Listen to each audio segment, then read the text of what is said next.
जी, और क्या महत्व होते हैं इन कारकों के, इस पर विस्तार से होगी बातचीत। उससे पहले कृष्ण जी हमारे साथ फोन लाइन पर इस वक्त। आपका स्वागत टोटल हेल्थ में। क्या जानना चाहते हैं आप? नमस्कार मैडम जी नमस्कार। मैं अपनी बेटी के बारे में जानना चाहती हूँ। उसकी प्रॉब्लम रिजल्ट की MRI ब्रेन करवाई गई थी जी।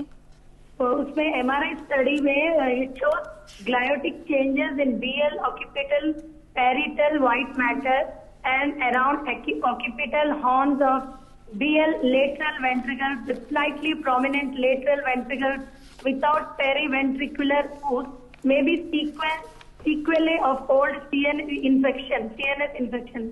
तो मेरा प्रश्न ये है क्या इसकी वजह से मेरा बेटा थोड़ा स्लो है पढ़ने में, उसकी ग्रोथ भी स्लो है, नॉर्मल चाइल्ड से थोड़ा वो डिफरेंट है जी। तो मैं ये जानना चाहती हूँ कि क्या उसको इसकी वजह से उसकी प्रॉब्लम ये है क्योंकि वो लिख भी नहीं पाता, उसका कोऑर्डिनेशन नहीं बैठता। जैसे बोर्ड से जब लिखता है तो हैंड एंड वो आई कोऑर्डिनेशन उसका नहीं है। ओके। तो इससे उसका ग्रोथ पे असर पड़ेगा कि हाइट वेट पे असर पड़ेगा क्योंकि इसका वेट भी थोड़ा अंडरवेट चल रहा है। जी, आपका प्रश्न हमारे विशेषज्ञों ने सुना है। आप के लिए क्या है उनके पास कहने के लिए? डॉक्टर अंजू सेठ, क्या बताना चाहेंगी आप इन्हें? देखिए, आप डॉक्टर के पास गए किस लिए थे? शायद इसलिए कि आपके बच्चे का मानसिक विकास सही प्रकार से नहीं हो रहा था। तो जिस प्रकार के चेंजेस आपने MRI में बताए हैं उनमें हो सकता है उनकी वजह से ही बच्चे का मानसिक विकास थोड़ा समय से पीछे चल रहा हो। अक्सर इस तकलीफ की शुरुआत जन्म के वक्त के हुए इवेंट्स या जन्म से पहले हुए इवेंट्स की वजह से होती है। तो उसके बिना डिटेल्स जाने तो हम आपको पूरा जवाब नहीं दे सकते, पर बिल्कुल ऐसा हो सकता है जो आप चेंजेस बता रहे हैं उससे बच्चे के दिमाग पर असर हो जी, और उस विकास से उसका जो विकास है और बच्चों से पीछे हो। डॉक्टर अंजू सेठ, एक बात जो कुछ फैक्टर्स के बारे में हम लोगों ने बात की जी, ये जो सारे फैक्टर्स डॉक्टर मारवा ने बताए हैं, क्या लड़कियों का जो विकास है और लड़कों का विकास है, क्या पैरामीटर्स सारे सेम रहते हैं या प्रोसेस सारा सेम रहता है? क्या फ़र्क रहता है दोनों में? देखिए, लड़के और लड़कियों के विकास शुरुआत में लगभग सिमिलर रहते हैं। जो चाइल्डहुड ग्रोथ है पहले 2 साल में या प्यूबर्टी से पहले, किशोरावस्था से पहले इनकी ग्रोथ काफ़ी कुछ सिमिलर रहती है। अगर हम नॉर्मल डेटा देखें तो 10 साल के लड़के और 10 साल की लड़की के अगर हम हाइट और वेट कंपेयर करें बहुत ज़्यादा फ़र्क नहीं होता। उसके बाद में लड़कियों में जो किशोरावस्था से जुड़े चेंजेस हैं वो जल्दी आने चालू होते हैं, यानी उनका शारीरिक विकास बहुत तेज़ी से बढ़ता है। तो अगर हम 12 साल के लड़के और लड़की को कंपेयर करें, लड़कियां कहीं लंबी होती हैं लड़कों से कंपेयर करके, क्योंकि उनका शारीरिक विकास जल्दी चालू हुआ और जल्दी खत्म होगा। 3-4 साल होता है पीरियड किशोरावस्था में ग्रोथ का। लड़कों का जो शारीरिक विकास है उनसे लेट चालू होता है। तो 12 साल में लड़के लड़की से छोटे हैं, 14 साल तक वो लड़कियों के बराबर पहुंच जाते हैं और उसके बियॉन्ड जो लड़के हैं वो लंबे होने शुरू हो जाते हैं, जो फाइनली एडल्ट हाइट लड़कों की लड़कियों से ज़्यादा रहती है। जी, और डॉक्टर मारवा, बिल्कुल इसी बात से जुड़ा हुआ प्रश्न हमारे पास एक आया है ईमेल के माध्यम से। हर्षप्रीत कौर हैं ये, और इन्होंने ये लिखा है कि ये 19 वर्ष और 4 महीने की हैं। इनकी हाइट 160 सेंटीमीटर है। इनके पिताजी की जो लंबाई है वो 169 सेंटीमीटर्स और इनकी माताजी की हाइट 155 सेंटीमीटर्स है। ये चाहती हैं कि 2-3 इंच और लंबी हो जाए। ये बताइए ये कैसे किया जाए? नहीं, देखिए, अब 19 साल आपने उम्र बताई जी, 19 साल 4 महीने।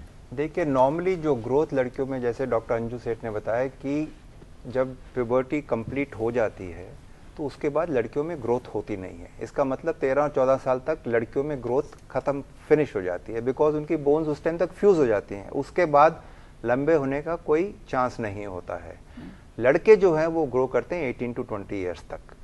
तो since she is a girl and she happens to be 19 years old, I don't think she can increase her height anymore. इसमें एक और जो महत्वपूर्ण बात डॉक्टर अंजू सेठ, चूंकि ये लंबाई को लेकर बातें हैं और ये बड़ी महत्वपूर्ण बातें हैं, अक्सर हम विज्ञापनों में पढ़ते हैं और उसमें लड़के लड़की सभी के लिए होता है और ये भी लिखा होता है कि उम्र की कोई सीमा नहीं है, कभी भी मतलब 2-3 इंच की लंबाई बढ़ा लीजिए। क्या कहना चाहेंगे ऐसे विज्ञापनों के बारे में? काफ़ी मिसलीडिंग होते हैं ये विज्ञापन, क्योंकि वो बिल्कुल आपको एक रुख दिखा रहे हैं। अक्सर ये विज्ञापन होते हैं किसी न्यूट्रिएंट सप्लीमेंट्स के। तो मैं ऐसा नहीं कह रही हूँ कि सप्लीमेंट्स बिल्कुल बेकार हैं, पर जो हमारा मेन फोकस रहना चाहिए कि जो न्यूट्रिएंट्स बच्चे को चाहिए उसके नॉर्मल डाइट से क्यों ना मिले। हमारा फोकस होना चाहिए बच्चे के एक हेल्दी डाइट खिलाने की, ताकि उसे सप्लीमेंट्स की ज़रूरत ही ना हो। कोई भी बच्चा सप्लीमेंट्स के जरिए नहीं बड़ा हो सकता, वेराज अगर आप उसको एक अच्छी डाइट की शुरू से आदत डालेंगे, क्योंकि हमारी डाइट में वो सब पदार्थ मौजूद हैं जिनकी हमें जरूरत है। और वो अच्छी डाइट क्या होनी चाहिए विस्तार से हम डॉक्टर सीमा जी, से जी। जरूर जानेंगे। दूसरी बात जो आपने की, किसी भी उम्र में लंबा कर लीजिए, जैसे डॉक्टर मारवा ने कहा, किशोरावस्था के बाद जब एक बार हड्डियां जुड़ जाएं बच्चे की, उसके बाद में कोई तरीका नहीं है उसे लंबा करने का। जी, ये बड़ी महत्वपूर्ण बात है। और सप्लीमेंट्स को सप्लीमेंट्स कहते इसलिए हैं क्योंकि वो जो पोषण है उसके अलावा उसके साथ दिया जाता है, वो मुख्य आहार नहीं होता। तो डॉक्टर मारवा, चर्चा को आगे बढ़ाएं। बहुत से लोगों को ये लगता है कि उनके बच्चे का विकास ठीक से नहीं हो रहा है, कैसे समझें? आपने हमें कुछ तरीके तो बताएं, लेकिन अब विस्तार से हम ये समझना चाहेंगे कि बच्चे का विकास ठीक से नहीं हो रहा है, ये माँ बाप कैसे जानें? देखिए, ये जानने के लिए इम्पोर्टेंट है कि उनको ये जानकारी होनी चाहिए कि नॉर्मल विकास क्या है, जो कि हमने अभी थोड़ी देर पहले बताया था। और इन बच्चों के लिए जानकारी के लिए कि वो नॉर्मल ग्रो कर रहे हैं कि नहीं कर रहे, there are growth charts available for children. So if the parents यदि हर 3 महीने में अपने बच्चे का हाइट एंड वेट नोट कर सकते हैं और वो चार्ट के अंदर देख सकते हैं, तो यदि आप चार्ट दिखाएंगे तो यदि बच्चे की जो हाइट है यदि लेस देन 3rd परसेंटाइल उस चार्ट में आती है, तो पेरेंट को समझना चाहिए कि वो बच्चे की जांच कराना जरूरी है, कोई कारण होगा कि ये नहीं बढ़ रहा है। जी। दूसरी बात, यदि उसकी ग्रोथ वेलोसिटी नोट करें वो हर 3 महीने में, हर 6 महीने में at least, once in 6 months, and see that, जैसे हमने बताया कि जैसे 3 से 8 साल तक के बच्चे 5 से 7 सेंटीमीटर ग्रो करते हैं, यदि वो 4 सेंटीमीटर से कम ग्रो कर रहे हैं 1 साल के अंदर, तो उनको कंसर्न होना चाहिए कि है। पहले 2 साल में तो हाइट बहुत जल्दी बढ़ती है, तो हमने आपको बताया था कि उसकी क्या ग्रोथ रेट है। तो यदि ग्रोथ चार्ट से यदि वो लेस देन 3rd परसेंटाइल में गिरता है या फिर ग्रोथ वेलोसिटी में अप टू मार्क नहीं आता अपनी एज और सेक्स के हिसाब से, तो ये बहुत बड़ी इंपॉर्टेंट बात होगी कि वो अपनी जांच कराएं यदि बच्चा अदरवाइज नॉर्मल निकलता है। इस ग्रोथ चार्ट में जो आपने बताया था। तीसरी बात ये है कि वो पेरेंट्स की हाइट नोट करके देखें कि वो उनके हिसाब से ठीक ग्रो कर रहा है। ये बड़ी महत्वपूर्ण बात है। और आपने बताया कि बच्चे का वजन और लंबाई के साथ साथ हेड का, यानी सिर का जो सर्कमफ्रेंस है, उसको भी उसमें जरूर नोट में डालना है। हाँ जी, ये पहले 2 साल इंपॉर्टेंट। अच्छा, एक बात बताइए डॉक्टर अंजू सेठ, लंबाई को लेकर बहुत ज़्यादा ये बातें रहती हैं कि बच्चे की लंबाई ज़्यादा होनी चाहिए। बच्चों को तरह तरह की चीज़ें भी बताई जाती हैं। 2-3 साल का हो जाए उसको लटका देते हैं, पेड़ पे लटक जाओ, कहीं भी जहाँ मौका मिले लटकते रहो, लटकने से लंबाई बढ़ जाएगी वगैरह वगैरह। लंबाई किस तरह निर्धारित होती है किसी बच्चे की, ये बताइए। हम फिर उन्हीं फैक्टर्स पर आ जाते हैं। अब हम बीमारियों की नहीं बात करते, हम एक नॉर्मल बच्चे की बात करते हैं। देखिए, कुछ तो जैसे डॉक्टर मारवा ने बताया मैटरनल फैक्टर्स है, बच्चे की बर्थ पर लेंथ और वेट डिपेंड करता है माँ के फैक्टर्स पर। उसके बाद में न्यूट्रिशन, खासकर पहले 2 सालों में, जेनेटिक्स। अब देखिए, एक अमेरिकन बच्चे की ग्रोथ का जो दर है और फाइनल हाइट है इंडियन बच्चों से अलग है, तो वो जीन्स पर डिपेंड करती है, सेक्स पर डिपेंड करेगा। Girls are in general shorter than the boys. उसके बाद में हम देखें कुछ शारीरिक रोग, उसकी वजह से स्पेशली पहले के कुछ सालों में जब विकास बहुत तेज़ी से हो रहा है, वो बच्चे की ग्रोथ पर असर करते हैं। तो जब हमारे पास माँ बाप लेकर के आते हैं बच्चे को देखने के लिए कि इसकी हाइट कम है, तो हम सबसे पहले उसमें देखते हैं कि बच्चे में कोई शारीरिक ऐसा रोग तो नहीं है।